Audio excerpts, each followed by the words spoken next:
Hello everyone, welcome to my channel KP success zone. दोस्तों, आज हम लोग चर्चा करने वाले हैं ताजमहल के बारे में, जो कि हाल में विवाद का एक विषय बन के सामने आया था कि ताजमहल जो है वो तेजो महल है या तेजो महल है। एक्चुअली ये बोला बोला जा रहा है कुछ लोगों के द्वारा कि ये शिव जी का मंदिर हुआ करता था, जिसको तोड़ के शाहजहां के द्वारा ताजमहल का निर्माण कराया गया था। तो जानते हैं, चलिए क्या है चर्चा का विषय, क्यों बना ताजमहल। तो 7 मई 2022 को इलाहाबाद हाई कोर्ट की लखनऊ खंडपीठ में याचिका दाखिल किया जाता है कि ताजमहल के इतिहास का सच सामने लाया जाए। ठीक है, इसकी मांग की जाती है। और याचिका के प्रमुख बिंदु क्या क्या थे, चलिए देखते हैं।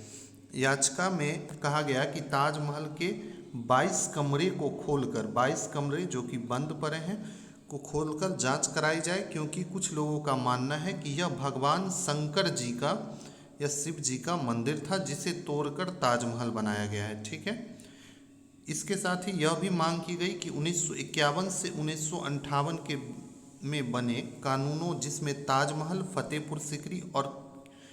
फतेहपुर सिकरी के किले और आगरा के लाल किले, तीनों दोस्तों आगरा में है।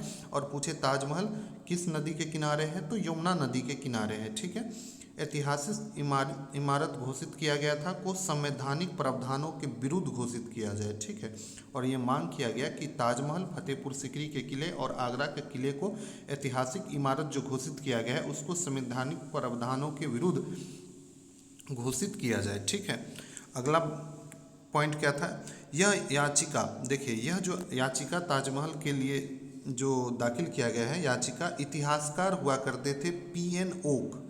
पीएन ओक एक इतिहासकार थे। इसका एक किताब है द ताजमहल इज तेजो महाले ए शिव टेम्पल। आप लोग ये बुक का फ्रंट पेज देख सकते हैं, कवर, यही एक बुक था। इसी को आधार मान के दोस्तों याचिका दाखिल किया गया था। इसके रचनाकर्ता कौन थे, तो पीएन ओक थे। ये पुस्तक पहले 1 रुपये में मिलती थी ये। ठीक है, इनके अनुसार क्या बोला गया था, इसी को आधार बनाकर दाखिल किया गया है याचिका, अभी बताए हैं। इसके अनुसार ताजमहल वास्तव में जो था वो तेजो महाले था, जिसका निर्माण 1212 ईस्वी में राजा परमादि देव के द्वारा कराया गया था। तो ये बात तो सच है दोस्तों कि मुगलों का जो आक्रमण हुआ था तो बहुत सारे मंदिर तोड़े गए थे, चाहे गजनबी के द्वारा हो, गौरी के द्वारा, कुतुबुद्दीन ऐबक के द्वारा भी बहुत सारे मंदिर तोड़े गए थे। तो इस पे जांच की बात की जा रही है। तथा जयपुर के राजा मानसिंह ने इसका संरक्षण किया था, किंतु बाद में मुगल शासक शाहजहां ने राजा मानसिंह से इसे हड़प लिया था। तो कहा गया है कि शाहजहां के द्वारा राजा मानसिंह के संरक्षण से ताजमहल, जो उस समय तेजो महाले बोला जा रहा है कि तेज का नाम तेजो महाले था, उसको राजा मानसिंह से हड़प लिया गया था। किसके द्वारा, तो शाहजहां के द्वारा हड़प लिया गया था। ठीक है, चलिए कुछ इम्पोर्टेंट फैक्ट के बारे में जानते हैं ताजमहल के बारे में, जो कि अभी हमें पढ़ाया जाता है और इसको जानना आप लोग के लिए बहुत ही इम्पोर्टेंट है। साथ ही दोस्तों इस पे कोर्ट का क्या फैसला आया, इसको हम डिटेल में बताएंगे आगे। तो बने रहिए वीडियो के साथ, और अगर आपको वीडियो अच्छा लग रहा हो तो चैनल को ज़रूर सब्सक्राइब करें और वीडियो को लाइक करें। ठीक है, इम्पोर्टेंट फैक्ट, पहला फैक्ट है कि ताजमहल को शाहजहां ने अपनी बेगम मुमताज़ महल की याद में बनवाया था, और मुमताज़ की मौत 14वें बच्चे की जन्म लेते हुए हो गई थी। ठीक है, शाहजहां की पत्नी थी कौन, मुमताज़, इसी के याद में दोस्तों शाहजहां ने क्या बनवाया था, ताजमहल बनाया था। लेकिन इस पे अभी विवाद उठ गया है कि ताजमहल का जो निर्माण किया गया था वो शिव मंदिर तेजो महाले को तोड़ के कराया गया था। ताजमहल को 1983 ईस्वी में यूनेस्को विश्व धरोहर स्थल में सम्मिलित किया गया था। तो आने वाले एग्जाम के लिए ये पॉइंट काफ़ी इंपॉर्टेंट हो जाता है कि ताजमहल को कब यूनेस्को के द्वारा विश्व धरोहर स्थल में शामिल किया गया था। तो ये किया गया था दोस्तों 1983 में, 1983 ईस्वी में यूनेस्को विश्व धरोहर स्थल में इसको सम्मिलित किया गया था। ताजमहल का वास्तुकार, ये भी बहुत ही इंपॉर्टेंट पॉइंट है दोस्तों, इसको भी याद रखना चाहिए एग्जाम पॉइंट ऑफ व्यू से। ताजमहल का जो वास्तुकार है उस्ताद अहमद लाहौरी को माना जाता है। ताजमहल जो बनाने वाले थे, वास्तुकार थे ताजमहल के, वो था उस्ताद अहमद लाहौरी। ठीक है, ताजमहल का निर्माण का कार्य बोला गया है, जो अभी ताजमहल का कार्य का जो निर्माण हुआ है 1632 से शुरू किया गया था और 1653 में पूर्ण कर दिया गया था। ये ताजमहल शाहजहां के द्वारा जो बनाया गया था 1632 में इसको शुरू किया गया था, और पूर्ण कब हुआ, तो 1653 ईस्वी में। इस इमारत को बनाने में टोटल 22 वर्ष का समय लगा था। ठीक है, ताजमहल के निर्माण में उस वक्त 3.2 करोड़ रुपए खर्च आया था। कितना खर्च आया था? तो देखिए ताजमहल को बनाने में उस टाइम पे 1632 ईस्वी में 3.2 करोड़ रुपए का खर्च आया था। ठीक है। ताजमहल दूसरे विश्व युद्ध के दौरान 1971 में भारत पाक युद्ध के दौरान और मुंबई में 9/11 हमले के दौरान चारों ओर से बांस का घेरा बनाकर हरे रंग के कपड़े से ढक दिया गया था ताकि दुश्मनों का नज़र ताजमहल पे ना पड़े। ऐसा इसलिए किया गया था दोस्तों ताकि दुश्मन का इस पे नज़र न पड़े और इसको किसी तरीके से हानि न पहुंचे। इसके कारण दूसरे विश्व युद्ध के समय 1971 के भारत पाक युद्ध के समय और 9/11 मुंबई में जो हमला हुआ था उस दौरान ताजमहल को क्या किया गया था? हरे रंग के कपड़े से ढक दिया गया था। अगला पॉइंट है ताजमहल के निर्माण के समय बादशाह शाहजहां ने उसके शिखर पर सोने का एक कलश लगवाया था। इसके लेकर भी विवाद है कि सोने का कलश सही में शाहजहां लगवाया था या फिर ये हिंदू मंदिर का प्रतीक है। इसकी जो लंबाई है 30 फीट 6 इंच थी।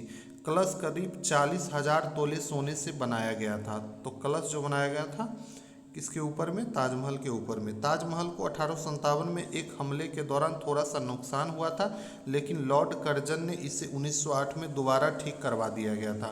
तो अगर क्वेश्चन पूछा जाए कौन सा वाइसराय था जो कि ताजमहल को 1908 में ठीक करवाया था 1857 ईस्वी के हमले के बाद? तो हो जाएगा दोस्तों लॉर्ड कर्जन।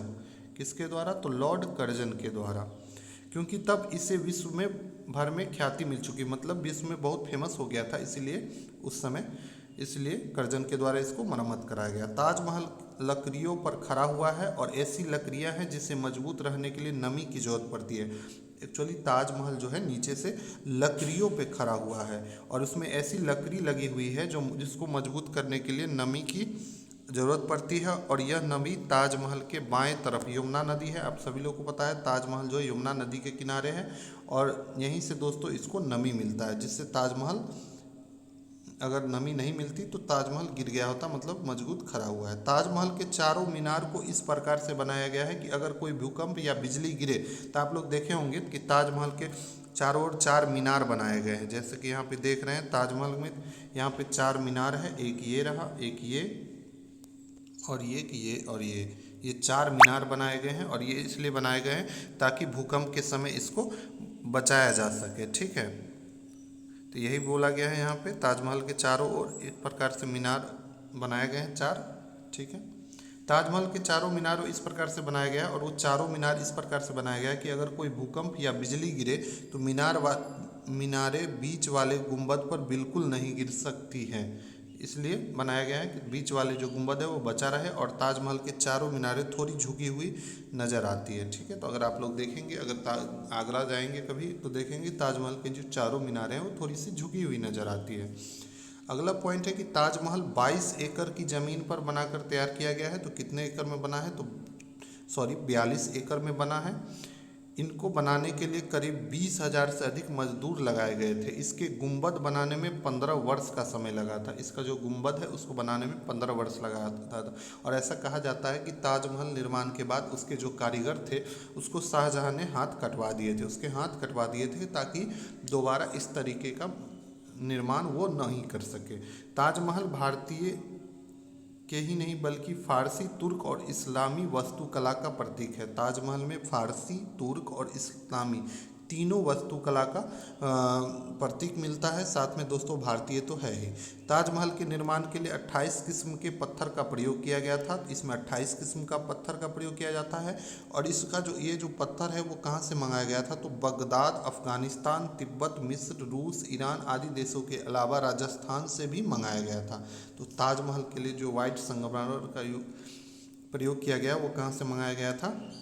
तो ये सब देख लेंगे। ठीक है, ये भी पूछा जाता है। ताजमहल भारत की सबसे ऊंची मीनार कुतुब मीनार से 3 मीटर अधिक ऊंचा है। तो दोस्तों भारत में सबसे ऊंची जो है कुतुब मीनार है और ऊंची मीनार जो है कुतुब मीनार है और उससे भी 3 मीटर अधिक ऊंचा है कौन? तो ताजमहल। ठीक है, ताजमहल दुनिया में सबसे ज़्यादा देखे जाने वाली इमारत है। यहाँ पर प्रतिदिन लगभग 12,000 लोग आते हैं पर्यटक के रूप में। थोड़ा सा कट गया है, कोई बात नहीं, बता देते हैं। 12,000 पर्यटक आते हैं ताजमहल पे प्रतिदिन देखने के लिए। ताजमहल के तहखाने, अब देखिए कोर्ट का क्या फैसला आया। देखिए, तो ताजमहल के तहखाने में 20 कमरों को खोलने की याचिका पर हाईकोर्ट में सुनवाई हुई। सॉरी 20 नहीं, ये 22 हैं। 22 कमरे को खोलने की याचिका पर हाईकोर्ट में सुनवाई हुई। जस्टिस डी के उपाध्याय ने कहा कि याचिकाकर्ता पीआईएल व्यवस्था का दुरुपयोग न करे, पहले यूनिवर्सिटी जाएं, पीएचडी करें, तब कोर्ट आए। कोर्ट ने कहा कि अगर कोई रिसर्च करने से रोके, ताजमहल के बारे में अगर कोई रिसर्च करने से रोके तब हमारे पास आए, ऐसे न आए। ठीक है, कल को आप कहेंगे कि आपको जजों के चैम्बर में जाना है, तो क्या हम आपको चैम्बर दिखाएंगे। ये कोर्ट में दोस्तों जो वकील थे जस्टिस डी के उपाध्याय, उनका बयान था। कल को आप जाएंगे और कहेंगे कि आपको जजों के चैम्बर में जाना है, तो क्या हम आपको चैम्बर दिखाएंगे। इतिहास आपके मुताबिक नहीं पढ़ाया जा सकता। उन्होंने इस बात से नकार दिया कोर्ट ने, और उन्होंने बोला कि इतिहास आपके अनुसार नहीं पढ़ाया जा सकता है। ठीक है, तो ये था दोस्तों ताजमहल के रिलेटेड अभी का मुद्दा। वीडियो आप लोगों को कैसा लगा हो, अगर वीडियो अच्छा लगा हो तो आप लोग चैनल को सब्सक्राइब करें, वीडियो को लाइक करें। साथ ही दोस्तों वीडियो को ज़्यादा से ज़्यादा शेयर भी करें, और आप लोग को इस पे क्या राय है, अपनी राय भी बताएं। ताजमहल के बारे में जो भी विवाद है उस पे आपका क्या राय है दोस्तों, इसके बारे में भी आप लोग बताएं कमेंट सेक्शन में। ठीक है, थैंक यू।